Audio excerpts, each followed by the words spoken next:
Assembly ఎన్నికల్లో వికలాంగులకు ఇచ్చిన హామీలను అమలు చేయకుండా అడుగడుగున వికలాంగుల సమాజంపై వివక్ష చూపుతున్న ముఖ్యమంత్రి రేవంత్ రెడ్డి సర్కార్పై రాష్ట్ర వ్యాప్తంగా ఆందోళన కార్యక్రమాలు ఉధృతం చేస్తామని భారత వికలాంగుల హక్కుల పరిరక్షణ సమితి రాష్ట్ర అధ్యక్షులు గిద్దె రాజేష్ వెల్లడి. అసెంబ్లీ ఎన్నికల్లో ఇచ్చిన హామీ మేరకు తక్షణమే వికలాంగుల పెన్షన్ 6,000 పెంచడంతో పాటు రాష్ట్రంలో వికలాంగుల అటెండెన్స్ చట్టం 2016ను సమర్థవంతంగా అమలు చేయాలని, ఆర్టీసీలో వికలాంగులకు ఉచిత ప్రయాణం సౌకర్యం కల్పించాలని డిమాండ్ చేశారు. ఈ కార్యక్రమంలో సంఘం రాష్ట్ర ఉపాధ్యక్షులు కొల్లూరి ఇదయ్య బాబు, సంఘం జిల్లా నాయకులు మంచాల వెంకన్న, మహిళా నాయకురాలు గోగుల కలమ్మ, వెంపల్ల చెమ్మారెడ్డి తదితరులు పాల్గొన్నారు.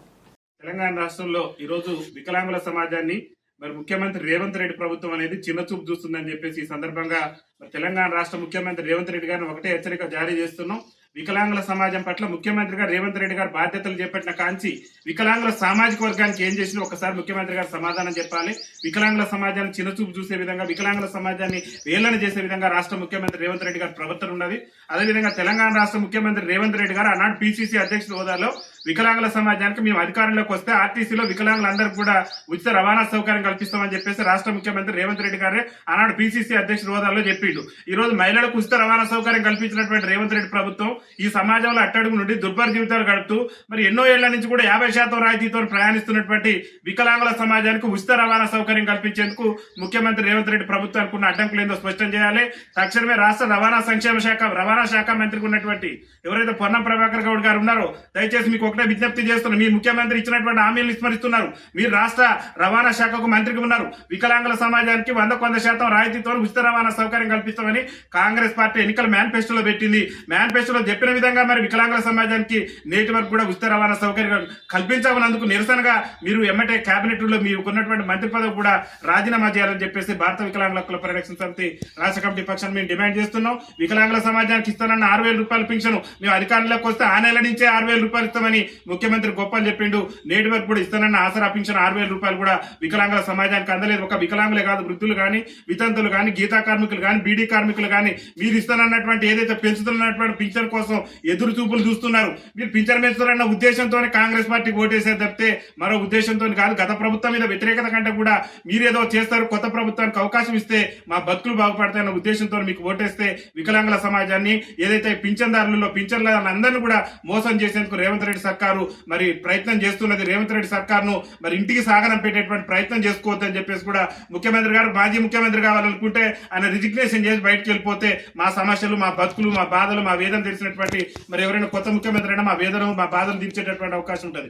మీరు ముఖ్యమంత్రి ఉంటే నేటి వరకు కూడా 9 ఏళ్ల పరిపాలనలో 9 నిమిషాలు కూడా వికలాంగుల సంక్షేమం మీద మీరు దృష్టి పెట్టలేదు. కాబట్టి నీకు చిత్తశుద్ధి ఉంటే, వికలాంగుల సమాజం మీద రాష్ట్ర ముఖ్యమంత్రి రేవంత్ రెడ్డి గారు చిత్తశుద్ధి ఉంటే వెంటనే అఖిలపక్ష సమావేశాన్ని ఏర్పాటు చేయాలి.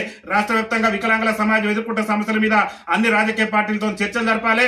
రాబోయే స్థానిక సంస్థల ఎన్నికల్లో కూడా వికలాంగుల సమాజానికి తమాషా ప్రకారం రాజకీయ రిజర్వేషన్ కల్పించి వికలాంగుల సమాజానికి కూడా రాజ్యాధికారంలో భాగస్వామ్యం కల్పించడంతో పాటు అనేకంగా రాష్ట్రంలో వికలాంగుల బ్యాక్లాగ్ ఉద్యోగాల భర్తీ కోసం వికలాంగుల సమాజం ఎదురు చూస్తున్నది. నూతన జిల్లా కేంద్రాల్లో వికలాంగుల హాస్టళ్ల కోసం ఎదురు చూస్తున్నది. పింఛన్ ఎప్పుడు పెంచుతారా అని పింఛన్ కూడా సమయపాలన ప్రకారం 1వ తారీఖు నుంచి మొదలు పెడితే 5వ తారీఖు లోపే ఆసరా పింఛన్లు పంపిణీ చేయాలనేది మా భారత వికలాంగుల హక్కుల పరిరక్షణ సమితి డిమాండ్.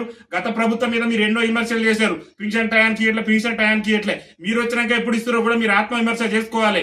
గత ప్రభుత్వం అన్న 4,016 రూపాయలు వికలాంగుల పింఛన్ ని 500 ఉన్న దాన్ని విడతల వారీగా పెంచుకుంటూ వచ్చింది. మీరు 9 నెలలు అవుతుంది మేము గెలిచిన నెల నుంచే పింఛన్ పెంచుతున్నారు. 9 నెలల నుంచి మా ఆలోచన కానీ, మా సమస్యల పట్ల కానీ మీరు దృష్టి సారించినందుకు రాష్ట్ర వ్యాప్తంగా భారత వికలాంగుల హక్కుల పరిరక్షణ సమితి ఆధ్వర్యంలో త్వరలోనే ముఖ్యమంత్రి ప్రాతినిధ్యం వహిస్తున్న కొడంగల్ నియోజకవర్గంలో వేలాది మంది వికలాంగులతోనే ఆమరణ దీక్షకు కూడా మేము దిగబోతున్నాం. స్థానిక సంస్థల్లో రిజర్వేషన్, ఆర్టీసీలో కాంగ్రెస్ పార్టీ ఎన్నికల మేనిఫెస్టోలో చెప్పిన విధంగా ఉచిత ప్రయాణ సౌకర్యం పెంచుతున్నటువంటి పింఛన్ కూడా ఒక వికలాంగులే కాదు, మేము మా స్వలాభం చూసుకోవట్లేదు. ఈ సమాజంలో అట్టడుగున్నటువంటి మా వితంతు సోదరులు కానీ, వృద్ధులు కానీ అన్ని వర్గాలకు కూడా మీరు ఇచ్చినటువంటి హామీని నిలబెట్టుకోవాలని చెప్పేసి డిమాండ్ చేస్తూ త్వరలోనే ముఖ్యమంత్రి రేవంత్ రెడ్డి ప్రాతినిధ్యం వహిస్తున్నటువంటి కొడంగల్ కేంద్రంగా పెద్ద ఎత్తున మా యొక్క నిరసన కార్యక్రమాలను ఉధృతం చేస్తామని చెప్పేసి తెలియజేస్తూ ఈ రోజు ఈ కార్యక్రమాన్ని ఏర్పాటు చేసినటువంటి పెద్దలు, గౌరవనీయులు ఆత్మకూరేస్ మండల అధ్యక్షులు మరి సూర్యాపేట జిల్లా కార్యవర్గ సభ్యుడైనటువంటి గోగుల శేఖర్ రెడ్డి గారికి, అదేవిధంగా జిల్లా సీనియర్ నాయకుడు జిల్లా కార్యవర్గ సభ్యులైనటువంటి మంచాల వెంకన్న గారికి,